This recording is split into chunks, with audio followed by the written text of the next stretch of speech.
Welcome, everyone. Thank you for joining us for today's Hidden Stimulus webinar. We are excited to hear more about this topic today. My name is Lori Berman. I am Vice President of Membership and Development for the Small Business Association of Michigan. Thank you for being a part of today's series. This series has been brought to us through a partnership by the Michigan Association of CPAs. Thank you so much for this partnership. We really like the fact that our organizations are working together. There's so much synergy between the MICPAs and the Small Business Association of Michigan. If you have questions today, I ask that you post your questions using the Q&A feature in today's webinar. We will try our best to get through all questions. If we are not able to, when this webinar ends in 1 hour, I ask that you send the balance of questions to CARES resources at micpa.org. I'll put this out in the Q&A as well. Or if you send them to sbam@sbam.org, sbam@sbam.org, Small Business Association of Michigan. I ask that your questions stay focused on today's content.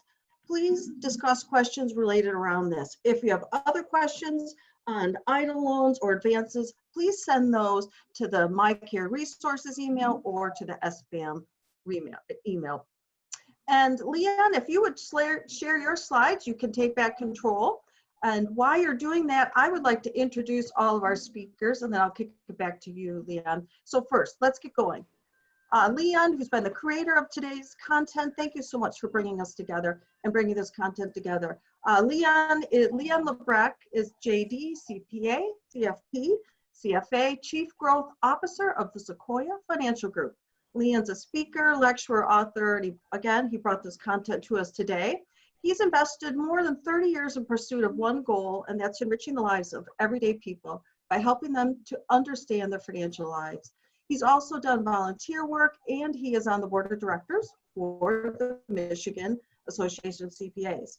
Also with us, by popular return, is James LaPiccolo, Jamie, who's a CPA, CGMA founder and managing member of Capital Core Professional Advisors, located in downtown Lake Orion. Jamie has over 30 years of public accounting experience, specializes in providing accounting, financial reporting, tax planning, tax preparation, advisory services, closely held businesses and individuals. Jamie's also on the board of the Michigan Association of CPAs. New to our webinar series today is Michael Lorenz. Michael's a CPA, JD, tax partner with Cohen & Company, CPA. Mike enjoys serving as a financial problem solver for clients, bringing together the skills of a CPA, the problem-solving acumen of an attorney, and the work ethic of an entrepreneur so clients can focus on running their business. Mike helps clients strategize on solutions to grow their business and steer clear of pitfalls. Mike's an entrepreneur at heart, and he also shares a special affinity with individuals who strike out on their own. So Mike, you've come to the right place to be in front of the Small Business Association of Michigan members. And then our newest person is Terry T. Judd. He's CEO of Core Solutions Group, LLC. Terry is a cost segregation and tax incentive expert. He has an extensive background business with several years of business management, cost recovery, energy deregulation, and Terry was one of the early adapters of engineering-based cost segregation studies, which is very interesting. Core Solutions Group is located, of course, in the greater Detroit area in Bingham Farms. So I know that was a mouthful, but I wanted to give all of our speakers special recognition. Thank you for being here today. And Leon, I'm going to let you take this over. You are the impetus, the reason we're all here. Thank you so much. Thank you for this partnership. I'll let you take it away. Thanks, Lori, and great to be with everybody today. It's an illustrious group we have today. I want you to recognize that we have all professionals, that all are entrepreneurs and all are successful in not only that, but working our way through all these three-letter words. And so we're going to have three-letter words all day today. We're going to have NOLs and EOLs and CPA and, you know, QIP. And so today what we're really trying to get to is, as we all know, we live in unprecedented times. At the MICPA, we've all been kind of going crazy. I think Jamie has still got hair. I think I do too, but it's amazing that Mike and Jamie and I still have hair. We're all going crazy with all the stimulus and PPP loan forgiveness and 42 changes in the PPP. And my colleagues and I were sitting down and we went, you know, you know, a lot of people don't know about this net operating loss carryback. This is huge. And it's a heck of a lot easier than PPP, and it's free money. And so those are words you don't hear very often, free and money. And it's not technically free. We're going to be talking about how you get your own money back. But the four of us thought that this was an important enough issue that we wanted to bring it to SBAM. And from the MICPA, you know, our policy is to serve. That's what we live for. We live to serve. And I think all of us on the panel, same way. We're trying to find ways to help businesses grow and make money. And in these trying times, we need it. And what we're going to talk about today is really important. What we're covering today is a significant change that came through the CARES Act. And that change affects the ability for businesses to now carry back losses. And our panel is going to discuss, and we're going to have a little bit of a presentation about how that even has an arbitrage potential, how you can carry back a loss to a prior year that had profits and get that money immediately.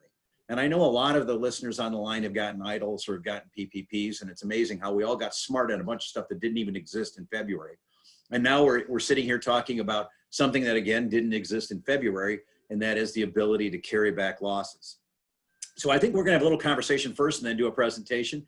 Mike, I'm going to hit you first. Can you give a simple explanation to our listeners about what a net operating loss is and what a net operating loss carryback is and how that specifically works? So would you mind just chopping in on that?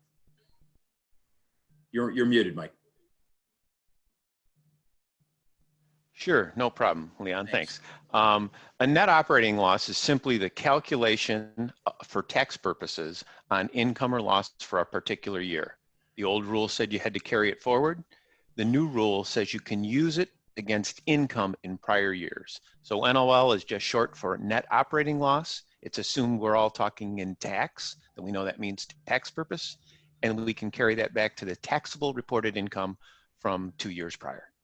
So hypothetically, if I had a bad year, like I was shut down for 8 weeks and they laid off all my employees, and I generated a loss this year, I could use that loss to go back now 5 years and get a refund of the prior year's income taxes that I paid, correct? That's exactly correct. The challenge with that is, of course, you can't do that until the year's over and you file this year's return. And we're going to talk about some exceptions, but the general rule is you're right. Right. And you've got a real cool milk carton thing that we got to worry about. End of June 30th, there's actually kind of a really cool glitch in this law that we can use 2018. I'm going to get back to you on that in a little bit, but that's great. Hey, Jamie, you do a lot of small businesses. There was another change that affected pass-through entities. Can you give us a rundown on what a pass-through entity might do with this and how that works? And I know you're going to do an example for us.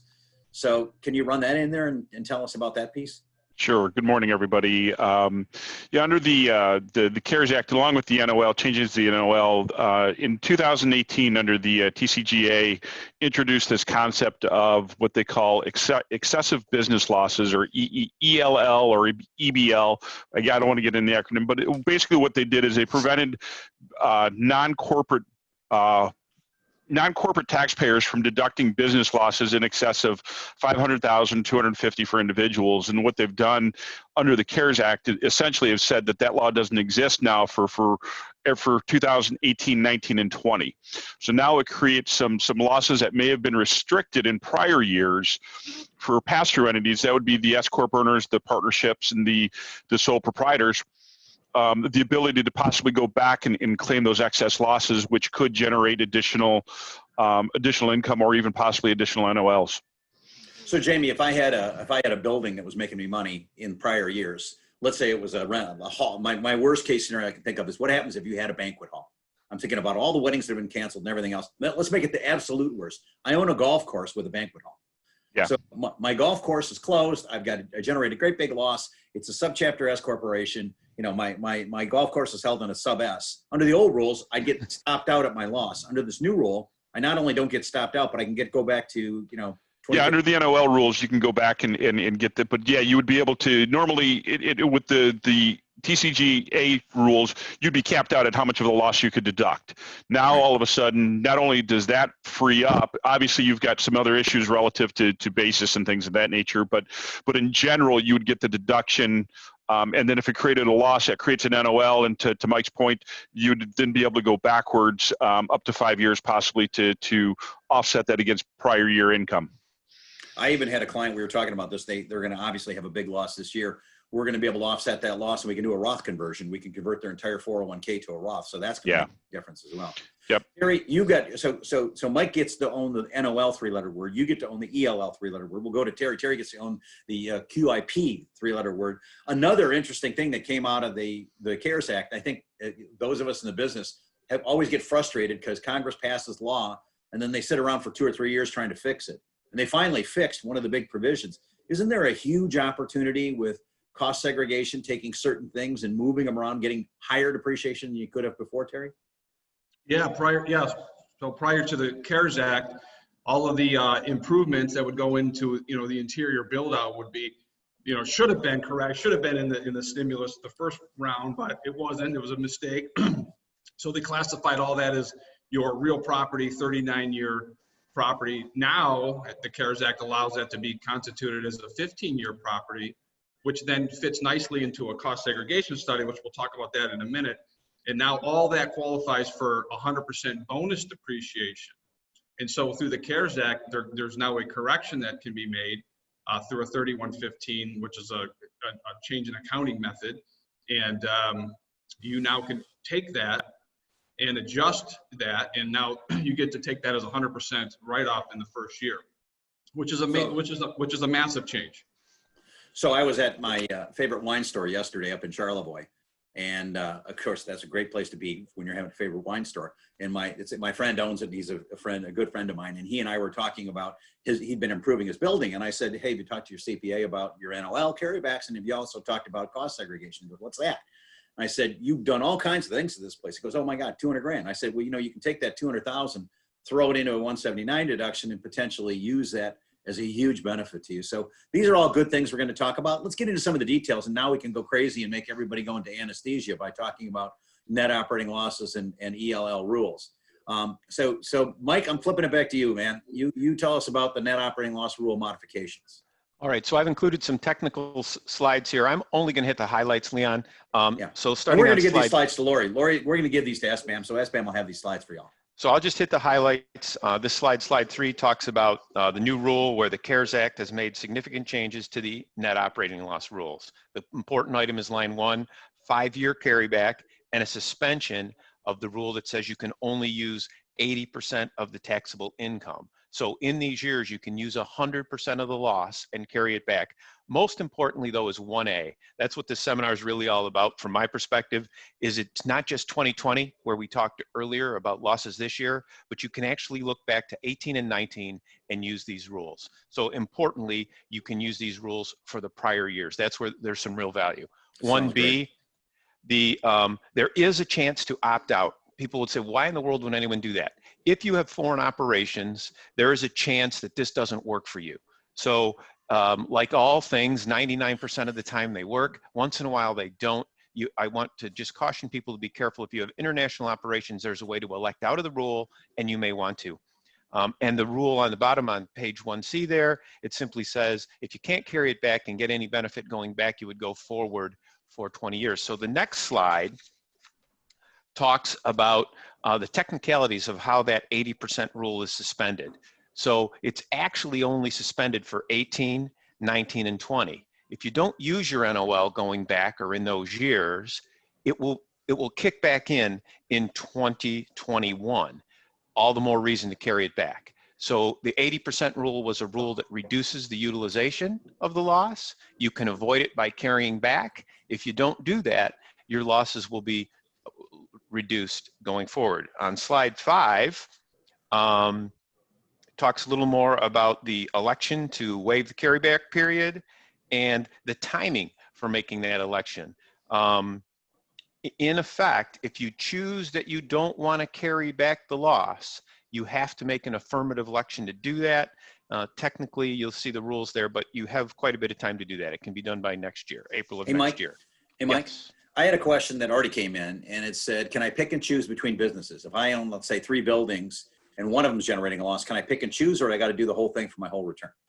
I think it's by taxpayer. So Right. if those businesses are in separate, if it's your 1040 and there's all 3 of them on there, I think you have to carry the entire loss back. I don't think you get Jamie, to is pick that by your the- understanding too? Yeah, Jamie? Okay, so, but if I had three That corporations. is my understanding. You caught me off guard without the mute. Sorry. So, Sorry. If I had all S corps, I'd have to do this by my 1040. But if I had C corps, Mike, I could carry those back separately in the C corps. One you would choose yes, another you Yeah. may choose no if you had a foreign pickup. Yeah, correct. That's correct. That's Gotcha. right, tax Gotcha. Can you elaborate just a hair on that 18? Because I think that's the most important thing. The 18 is the big rule. Well, that goes The back to 2018. 18. Yeah. Yeah. So in 2018 theory, you can go back and look at 18 and then carry it back to 13, which obviously was a high tax year. So I think the real advantage of going back 2 years is the possibility that you could carry it back to 2013 where we're in a higher tax bracket. And in effect, as you described, arbitrage the rate. So if you have a $100,000 loss that is at the current lower rates, whether it's the corporate rate of 21 or the individual net effective rate of 29.6, you can go back to earlier years and use that loss to generate more tax refund than if you used it going forward. And Jamie, wouldn't this make a huge difference for pass-throughs because they're using QBI? So they're using, and there are no more three-letter words. I did it. I added another three-letter word. But if I have if I'm using the 20% rule and I can carry this back, I could take a loss that I normally might be paying 19% tax on and get it back at 39.6. sure. Yeah. Yeah. I mean, you going back 5 years, especially, you're going to be now getting into the higher tax rates. And then so the pass-throughs and then the, are going to definitely be able to, any of the small business owners and pass-through entities are going to see a huge benefit, possibly going back as far back as 5 years. Right. If I make 350 grand, for example, this year in a pass-through business, my tax rate's effectively 19.2%. But if I had, let's say that's what I would have made. Now I end up having a big loss. I get to carry it back. I can carry it back and knock it off at 39.6 as opposed to 19. It's a huge, huge change. Mike, let's go back to you. I'm going to So to keep this moving, this whole slide simply says there was a lot of technical problems in the old law, particularly for fiscal year ends. They were all fixed. So if your company is not a December 30th, 31st year end, these rules still will apply to you. That's all this slide means. Slide 7.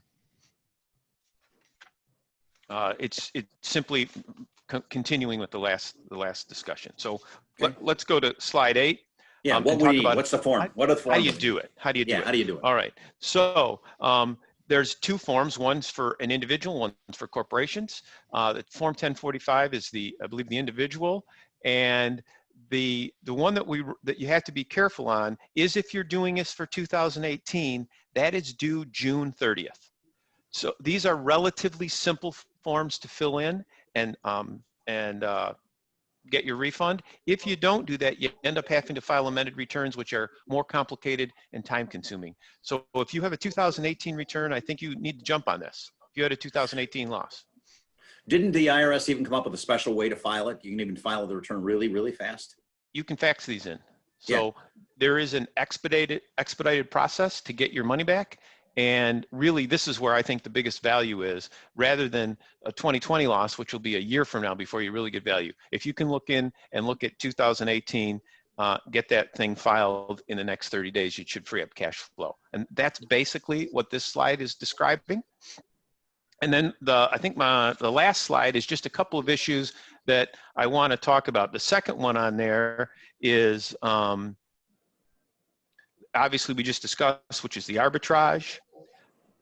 A little tricky one is the third slide. I've had this happen to some clients where we were assuming that the 2018 loss was going to come into 19 and they didn't know any tax. All of a sudden, we've decided there's great arbitrage if we claim it as a carryback, but they're not sure they're going to be able to make the payment on July 15th if the government doesn't refund the money.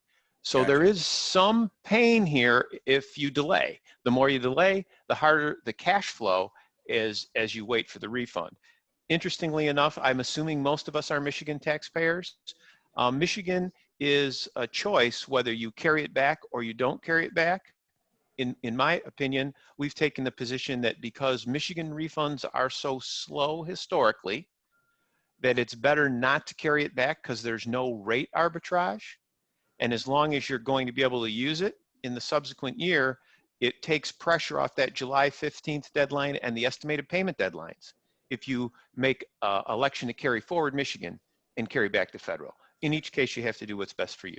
That's pretty interesting. High level, those are the issues affecting the net operating loss carryback rules. Those are, that was good. By the way, just out of interesting, does it matter in the Michigan case if you're a C Corp or an S Corp? Because you'd have, business tax versus your individual income tax.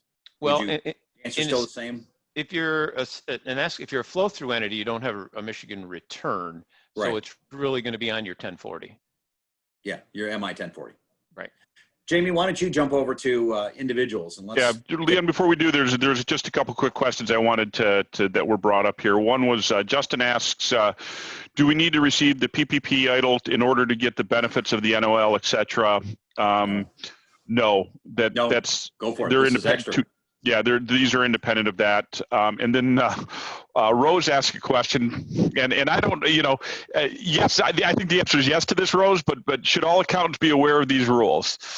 Yes, they should. Yes. Are they? That's most good qualified CPAs should be aware of these rules. Can I do a mea culpa for our profession? Sure.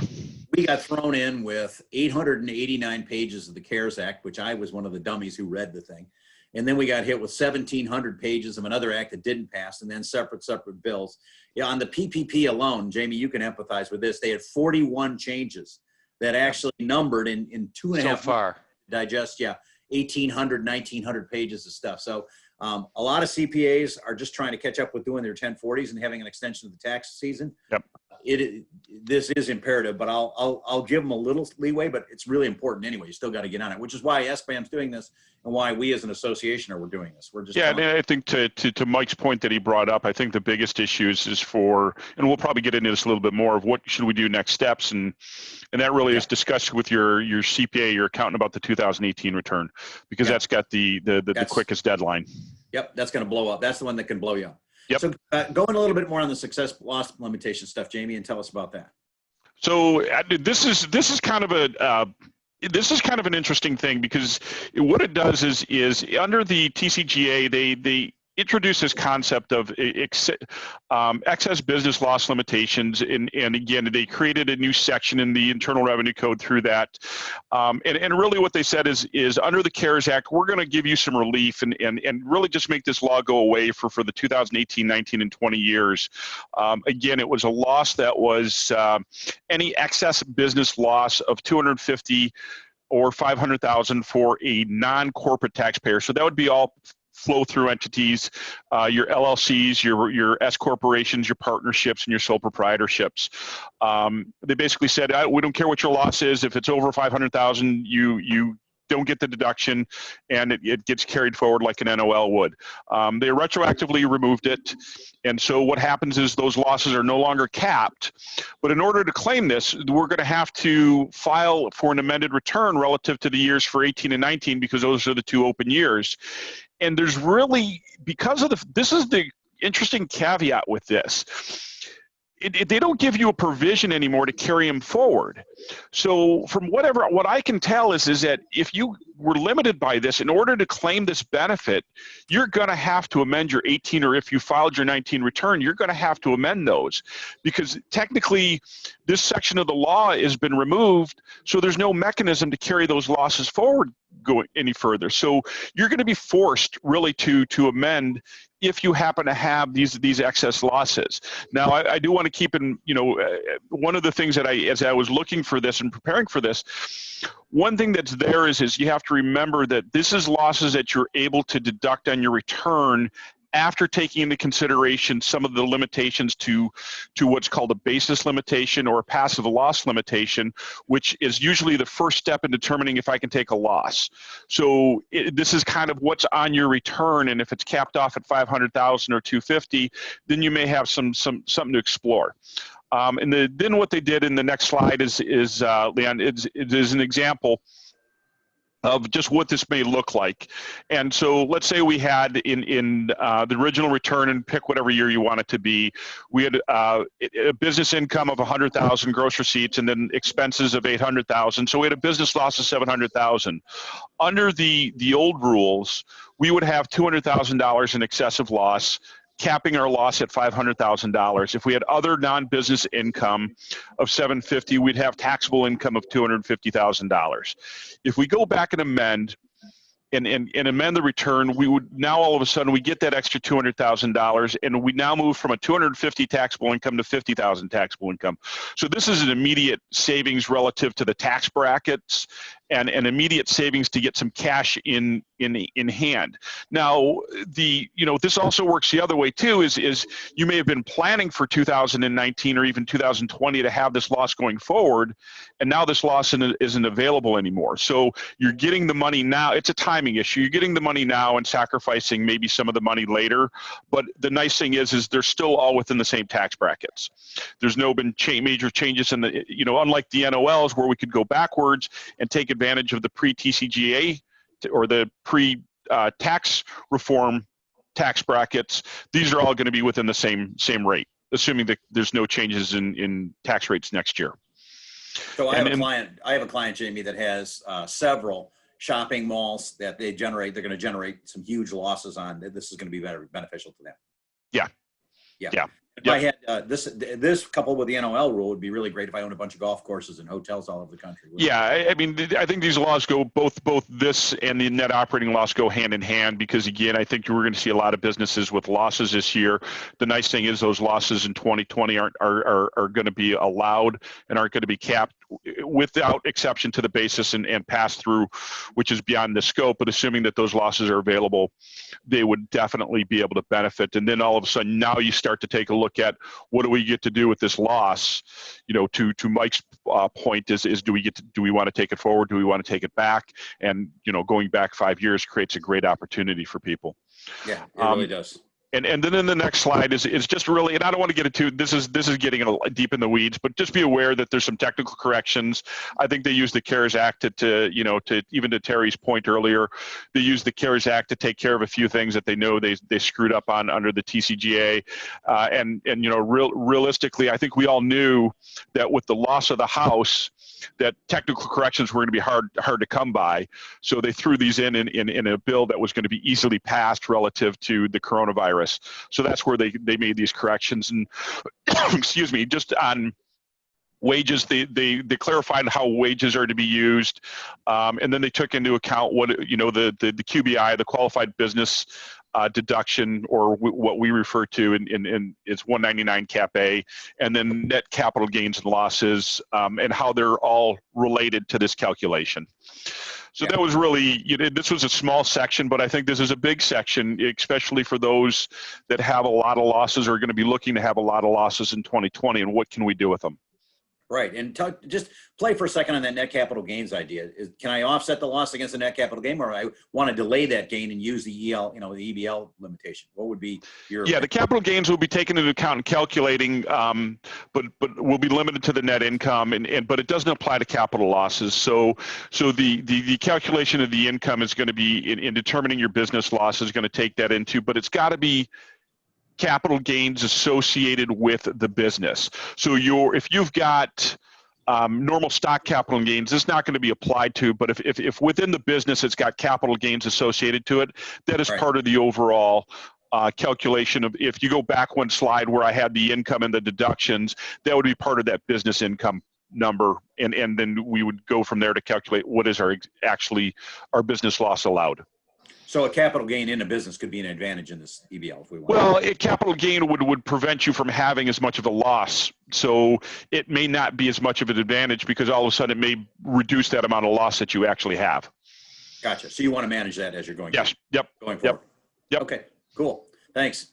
Yep. So let's go on now, Terry. Our two colleagues, our esteemed colleagues, have told us how we can get the loss and use the loss. You can tell us how to make it bigger. So absolutely. Yeah, you can just jump to the next slide. But yeah, absolutely. So, now there's just layers of money on the table. And when you take in consideration of cost segregation, it just increases those returns going back, 5 years. So, and we're going to get into that. So basically what the cost segregation is just a different way or a better way to accelerate and write off a building much faster than the normal traditional accounting methods in the United States. There's two pathways. One is the straight line method, which is the normal accounting method. You're going to write off a building over 39 years. And then there's another strategy called cost segregation, where now you can write that same asset you can write it off over literally over a much shorter period. And what a cost segregation does is analyze what components can be written off. Now there's hundreds of components inside of a building that can be written off over a 15-year, a 7-year, and a 5-year life. What the beautiful thing about some of the new tax provisions that have taken place is now, after September 27th, 2017, something kicked in called bonus depreciation. For those of you that are listening that own real estate, you might want to write that word down, because now you can literally write down a building that anything that qualifies for what we consider personal property, and I'll touch on that in a second, can now be written off in year one. You get to take 100% first year bonus depreciation on a huge chunk of that cost of that building. Therefore, taking that money in today's dollars, it's a time value of money proposition, which creates tremendous cash flow. And you're simply just offsetting your ordinary income tax. The IRS allows us to go back. We can go back legally to 1987. We don't go back that far anymore. But it goes hand in glove with some of the new NOL provisions that have just, what some of the gentlemen just touched on. It really kicks it up a whole nother level. So you can go to the next slide there. I just touched on this, so why don't we jump to the, okay, this is perfect. So kind of, this is, when people ask me, how does it work? How does it generate the money? All I really want to share on this presentation, to kind of keep it high level, is that for every $1 million, let's just use some simple math, for every $1 million in either acquisition costs, or it's a purchase price, or a new construction, a cost segregation study generates approximately $250,000 in net tax savings. So that's no chump change. That's pretty significant. And you're taking that money in today's dollars and using it to offset income. And that it also has a carry forward of 20 years. So now we can go back through the new provisions with the net operating losses, and now we can go forward on the excess. So whatever you don't use, it has a 20-year carry forward shelf. I like to call it the open checkbook against Uncle Sam. You can use that when you have a future taxable event. So people say, Terry, well, Terry, yes. let me ask you a question. Yep. So you're an engineer, right? You're an ME. Yes. So let's go back to my wine shop, because I like wine shops. And I so, do too. so we go to my wine shop. You're an engineer. You're coming in to do a cost segregation study on my guy who's got his place on US 31. What does it look like? If we're going to him and saying, what are the benefits? What's the QIP property that you would find? How do you find it, and how do you do it? So number one, so a lot of the components inside that building qualify for shorter life. So mechanical or plumbing, wiring, mechanical systems, drain, everything outside, HVAC, right? HVAC, electrical, a lot of your build out cost. So drop ceilings, fixtures, carpet, all the stuff inside the building, the guts that make up a lot of that cost, we're able to go in there and identify and break that out of what we consider real property, put it into personal property, and therefore the IRS allows that client to write off those assets immediately. Now, let's say in that scenario, let's say he's owned that building for 5 years or 10 years. We can go back, pick up any missed depreciation. We file what's called a 481 adjustment, not to get too technical or throw out the acronyms again, but it's called a 481 adjustment. The IRS allows a one-time consent where they can take that missed depreciation and carry it forward to the current tax year. So right now it would be 2019 tax year. So that can become obviously significant. Terry, one of our people asked, is it limited to 500,000? I mean, you said any property purchase price construction costs over 500 grand. Obviously, you could do cost segregation below that, right? You don't have to. Yeah, I just want the minimum cost, and I was getting to that. The minimum cost is 500 grand in either purchase, or construction cost, and then there's no cap. That's 500,000 is the minimum. It used to be about $1 million until some of these new changes over the last couple of years. Now we're actually doing a lot of cost segregation studies on smaller properties because we're accelerating all the land improvements into year one now through bonus depreciation, which is a beautiful thing. But it goes, $50 million, $100 million. There's no cap on cost. Terry, is Jamie, that Mike? You guys use it. Go ahead. Terry, is that $500,000? Is that just the rule of thumb relative to the cost benefit, or is that something that is actually defined by the Internal Revenue Service? No, just rule of thumb. Just rule of thumb. So if somebody comes in and buys a newer property for less than that, then they have to look at the cost benefit of what they're going to save versus of having the study done versus the tax savings. And you're saying at 500,000 is typically where you're seeing a lot of people see the benefit. Yeah, correct. And we've done, great question, Jamie. Just so on that note too, we're doing buildings that, let's say the guy bought, 4 duplexes, they're investment properties, and they, let's say, and they're $250,000 a piece. And so that would add up, and we would do them as a group. We're doing rental homes, 10 or more. So just to give you an example, we can go down even lower. But rule of thumb per building, we look at, okay, $500,000. We back out land costs. So there's usually about 80% real estate. We back out about 20% to land, and then we take it from there. And we run an analysis just to show what the net benefit's going to be year one and going forward.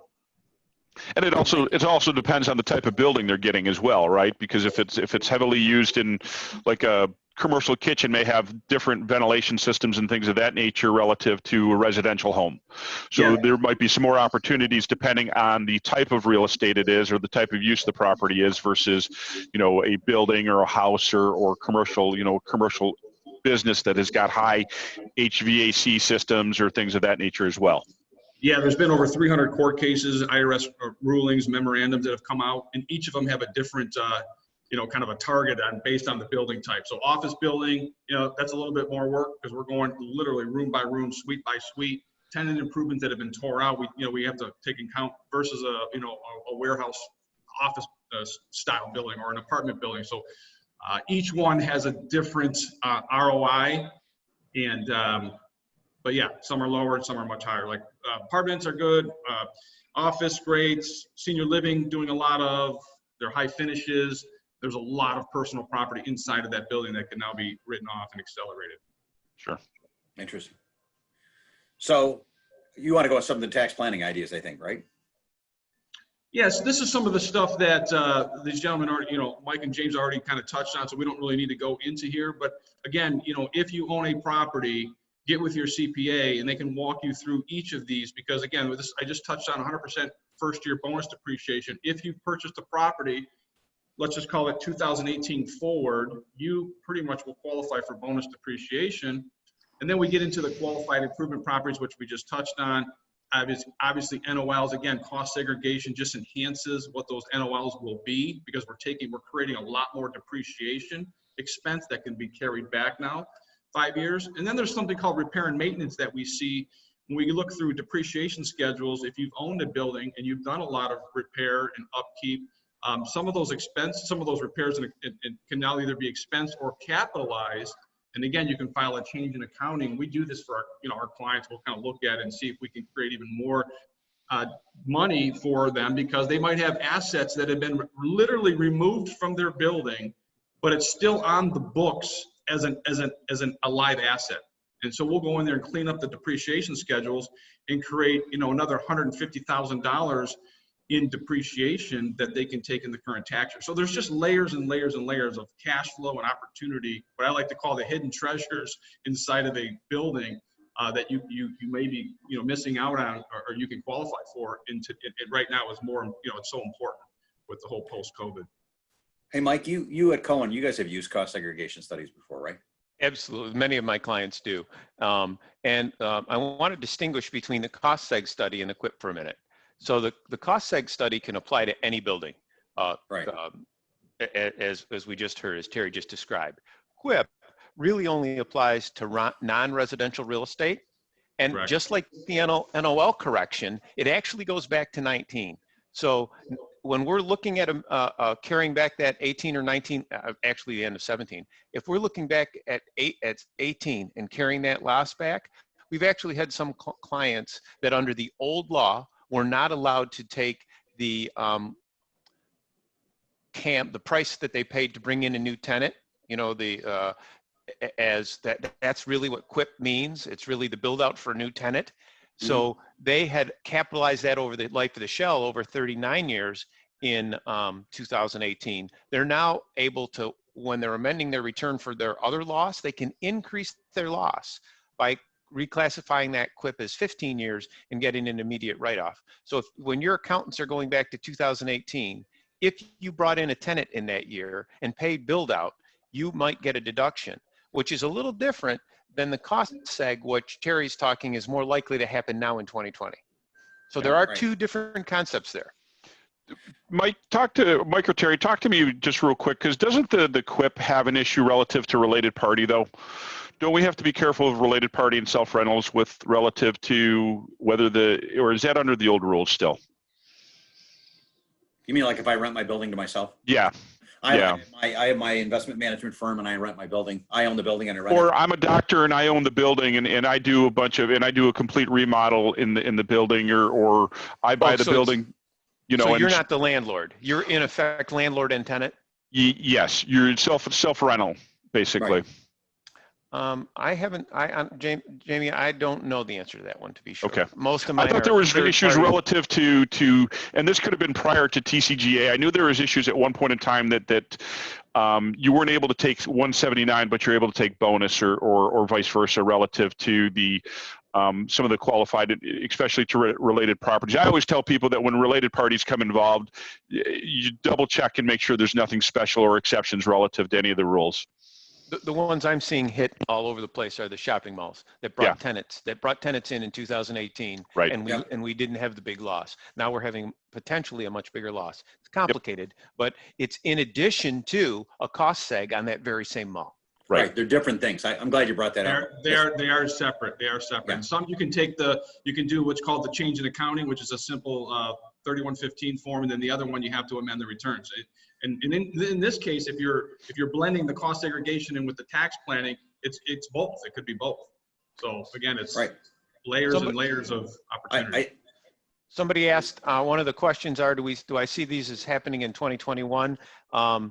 Yes, cost segs have been around forever. I think they will stick around, and QIP appears to be a correction of the TCJA.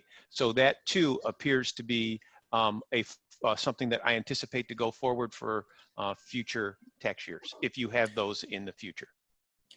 It might not be apparent to everybody, but there's an election coming up in November. I think I've forgotten that. And it is completely and entirely possible. I've at least seen one candidate's tax plan, and it is to increase the maximum tax rate and to change a lot of things. And basically it's got $3.9 trillion of tax increases coupled with $6 trillion of spending.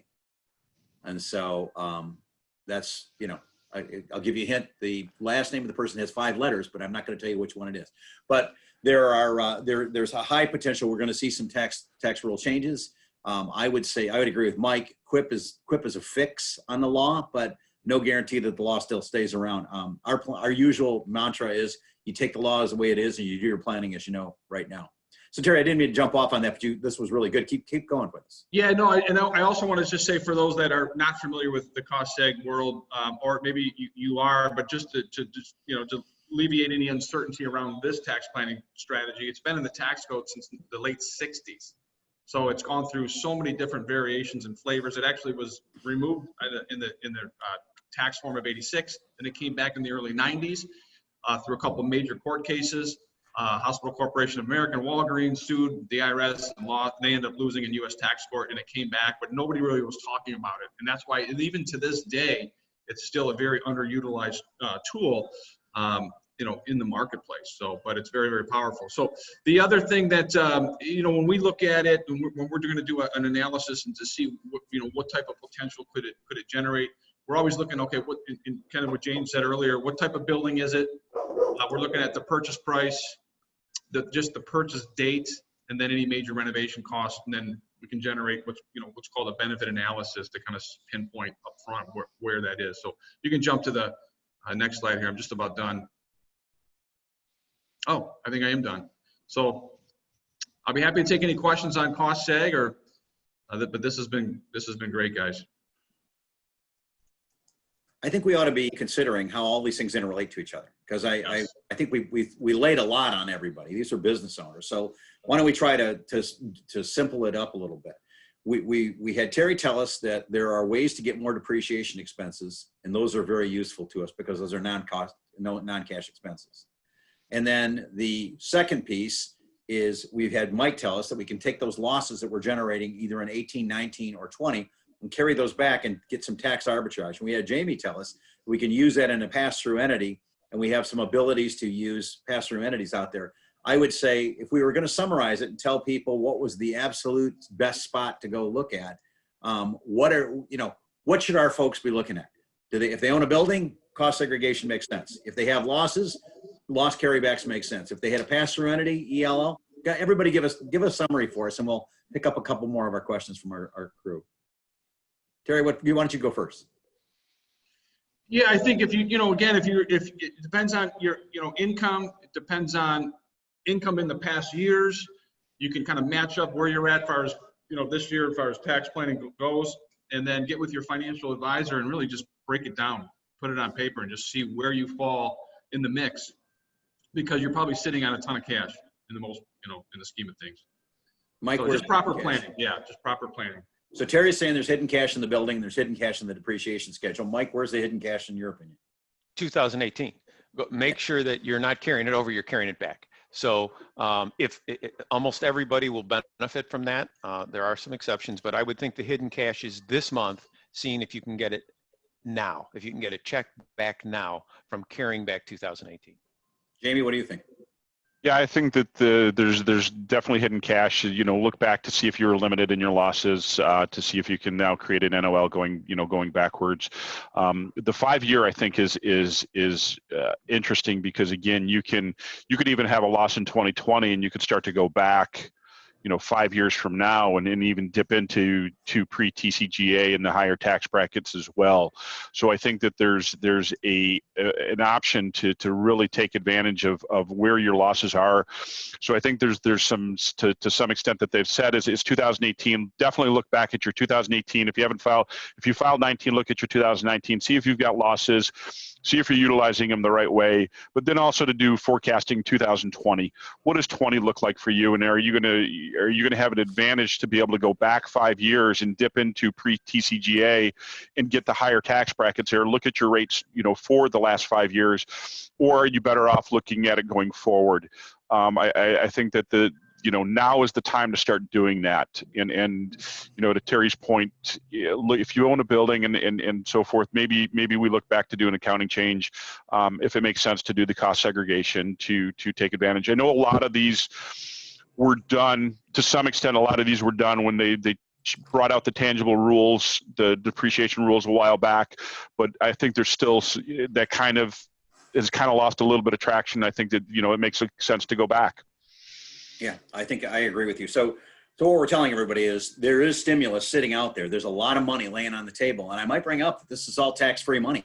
We got all excited in the PPP loan that the PPP loan didn't have, wasn't taxable. We're sitting here now, tax refunds aren't taxable, are they, guys? So it's, it's pretty easy. This is your money. It's not even free money. It's getting your own money back. And this is like, let's go get your own money. And I don't, none of the complexities of the PPP. It's just go back and check your tax returns and find it laying in there. There's some money sitting in the building. There's some money sitting in the tax returns. We had one Q&A that came up. Jamie, maybe it's you or maybe it's Mike. Does an S Corp get to go back 5 years and just amend their 2018 and 2019 taxes? I see that one as the flow-through issue. Yeah. So the S Corp loss ends up on your 1040, and that's where you have to decide whether you want to carry it back or carry it forward. And we got to remember that the NOLs at the individuals become a little bit more complicated than just looking at a loss, because of the fact that they take into consideration other sources of income that a individual may have. If you've got wages, if you've got a whole bunch of other things, so that becomes a little bit more of a complicated calculation. A straight C Corp is pretty straightforward, but when you get to the individual level, the individual NOL, it becomes a more detailed calculation. But in general, if the S Corp had a loss in 18 or 19, they would and pushed off to the individual return, and that individual had a loss at the end of the day, the total income was negative, then now is the point to, okay, let's see if we can take that negative and go back to 18 and 19 and even further back. Mike, are people able to go back? Are they able to skip back, or do they have to go progressively backwards in the NOL? I remember in prior, when it was 2 years, it was easier, but can they go from let's say we have a loss in 20, so that leads us to go back to 14 to do, or actually 15 to 15. 15, can they skip over the 19, 18 and go right to 15 if 15 was a high income year, or do they have to go progressively back until it's unused and then go back? And it's been a while since I've done an NOL. You go after all the way back first. Yeah, that's what I thought. So if you start with 18, your first year that you would go back to is 13, and then you move forward from there. Right. So if you have more than you can use in 13, then it goes to 14, and then on and on. Right. But your point about the flow through loss is very interesting, because on some of my clients, I have some clients that had significant S Corp losses that were affected by that ELL conversation you're talking about. So the Right. first thing you have to do, if you have an S Corp, is make sure you weren't limited by the ELL that you described, Jamie. And then if you were, you amend that return, correct it for the problem that you explained, and then carry the loss back. So Right. your loss may be bigger than your actual return shows if you were limited by the ELL. So Yep. all the rules that were limiting losses are gone now. ELL, 80%, carryover. They just got rid of all that and said, you're going to use them to the fullest extent possible. Right. You're on mute, Leon. And I accuse you guys of not doing the mute. On the chat, if everybody knew we have the chat, I yell at everybody about using the mute, and then I'm using the mute because somebody decided they need to blow leaves next to me while I'm talking. Rose is asking, we were an LLC until 2018. We switched to an S Corp. Will there be any issues of going back because of the switch? I'm not sure there would be, because it goes through individual return, right, Mike and Jamie? I think that, I would agree with you. Yeah. It may have an impact on the SE tax. That would be an interesting. I haven't ran back where I've gone back against SE income, but that might be the only. Yeah, the only, self-employment. Right, the self-employment income. But yeah, you would be able to go back. Hey, Terry, I have a question for you because cost seg is a big deal, and a lot of people don't know about it and don't do it. Give me a typical cost benefit. Let's suppose I had a $2 million industrial building, and I built out offices and I built out the other stuff, and I did it in 18. $2 million in there. What do you think is buried in the cost seg of something like that? And what would I get as how much would I pay and what would I get? What would be my cost benefit? Sure. So, just off the top of my head, you said a $2 million building, back out land. So you're probably looking at, if we take bonus depreciation in that regard, it's probably going to be in the $350,000 of tax savings that you're going to be able to take immediately. In the $350,000 a write-off, $350,000 a write-off, $50,000 of taxes. It'll be net in your tax savings. Wow, that's big money. Yeah, it's pretty significant. What does a cost study like that cost me? What do I pay? A typical cost engineering-based tax, our cost segregation study done correctly is going to be in anywhere from the $6,000 to $8,000 range. Depends on, that's pretty average, pretty typical. And I'm hiring an engineer, not hiring a CPA. You're hiring what we consider a specialty tax and engineering firm. So it's a blend, and there's engineering, there's tax, and there's legal, kind of all wrapped into one to create that deliverable that the IRS recommends. There's a very specific way that the IRS wants these studies to be completed and done to maximize the tax savings and to eliminate any tax scrutiny down the road. So right. It's also very important that when you hire a cost segregation study, that they're also offering audit support just in case their work triggered something and the IRS comes back and says, hey, what's this $500,000 additional depreciation? That needs to be defendable. And that's really where the 100-page engineering study kind of comes in and breaks out every single component and cross-references to whatever case law, right down to the electrical outlet in the building. So it's a very comprehensive approach. Gotcha. So one of the things I wanted to mention, Leon, so you're aware, is the biggest numbers I often see on the cost seg studies that are done for my clients, we don't do them, but the ones that I see, is the huge cost of parking lots and land improvements. So Terry talked about the land cannot be depreciated, but often people don't see that it's not just raw land. There's all kinds of hookups to city streets and parking areas. So the more parking you have, sometimes the bigger these cost segs come out. Really? So that's a great point, Mike. The developed land, the land improvement, normally in traditional accounting, that was a 15-year asset, and we're talking about drainages, like Mike said, the electrical, the underground electrical, all that stuff now can be pushed into year one. And therefore, even on the smaller buildings, that's why it makes a lot of sense for buildings under $500,000 still get a pretty large tax benefit off of the land improvements. So that's a great point. Sidewalks, drainage, all that stuff now can be written off in year one. Hey, Mike, the NOL and ELL suspensions are just for this year, right? They end at the end of 20, don't they? So. Yes, but technically they're for 18, 19, and 20, but right, they end at the end of this year. Yeah, so if I guess everybody listening should be paying attention. You got at the very least, you've got this year. At the very most, you got until the 30th to go to take care of your 2018 return. I think Mike's been saying this over and over again to us, and I just want to make sure we all got that. This is a narrow window of opportunity. Cost seg is always going to be there, and Terry's point about cost segregation is huge. It's a huge thing that all of us should think about if we have a significant piece of real estate. But the benefits of these tax losses combined with cost segregation and other things are just, I think, a huge form of stimulus. I was playing around with the budget, and I was looking at traded companies, and $230 billion of C Corp taxes were paid in 2019. It's completely possible that all that's going to get carried back and wiped out somewhere. I could see all of that going out. I could see that the overall NOL benefit could be in the hundreds of billions of dollars. I'm going to bet against you because there's too many international companies that you're looking at that are included in there. And some of those international companies aren't going to want to do this. You're right. Yeah, they're With not all that domestic. exception, I hear you. Okay, so regional banks will get to do it, and regional Right. hotel companies will get. Philip Morris won't because they have too much internet. Chevron can't do it, so I'll go with that. All right, cool. If there's any other questions, I don't see them, so I think I'm going to wrap up. Terry, quick wrap up. Got a quick statement for us? No, I just appreciate you having me on. I think there's just a ton of money out there to be had, and just go after it, plan for it, and it could be a real game changer going forward post-COVID. Cool. Mike, you want to do anything else? Thank you, everyone. I appreciate your time last words? today. Yeah. Nope, just appreciate everyone's attention. Jamie, the CPA. Yeah, by the way, everybody, I go to Jamie when I have questions. He's a fellow director with me at the MICPA, and if it's a small business question, he's my guy, and if it's a PPP question, he's the encyclopedia. It's going to be great. In 24 months, no one will know what Jamie can do because PPP will all be over. Exactly.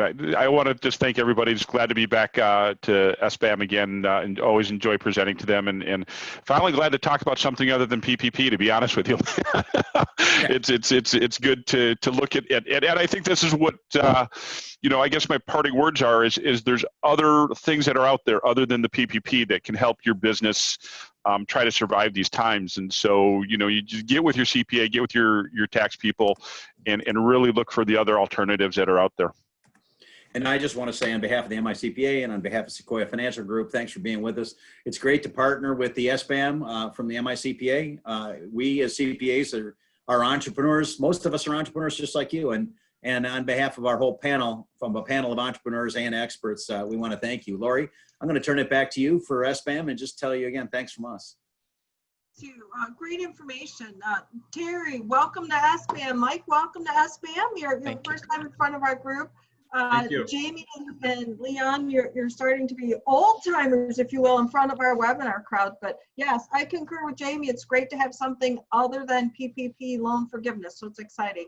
Thank you again. We do appreciate the partnership of the Michigan Association of of CPAs, and we look forward to the next webinar and the next subject. So these will be, the slides will be on our website with the recording, and we'll have those up later today, and we will share those with the MICPA site as well. All right, thanks everyone. Have a great day. Bye. Thank you. Bye-bye.